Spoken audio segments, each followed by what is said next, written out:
Hi, I'm Ashley Cole, and this is my discussion board on the history of Jonathan Edwards. A piece of work that was published in 2012 by Mark Valery, entitled Jonathan Edwards, The New Divinity in Cosmopolitan Calvinism, gave us some insight as to the relationship that was between Jonathan Edwards and his earliest of followers in the New Divinity, as he would call it. These men were Joseph Bellamy and Samuel Hopkins. With this new sort of religion that was about to sweep over big groups of people, preachers who were now developing Edwards' thought of the new divinity ways were having critics of Calvinism start to question on one hand and groups of evangelicals on the other. The author, Mark Valery, continues to write on the forgery of what was now being shaped into the Calvinism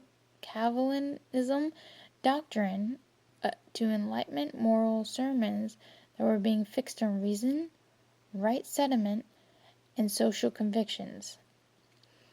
For years after this new conviction of religion, many would still challenge that Edward has done in order to develop this new theological mindset. It is said that during one of his most memorable sermons, Sinners in the Hands of an Angry God, was when he began to take his preaching to a new level of dispassion, as most would call it.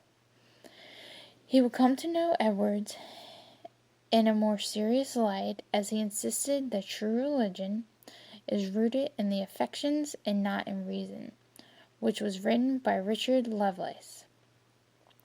Something that stood out to me was one of the quotes that all come to see Jonathan Edwards live by, and that is what is described as making him into the type of preacher he was in that time.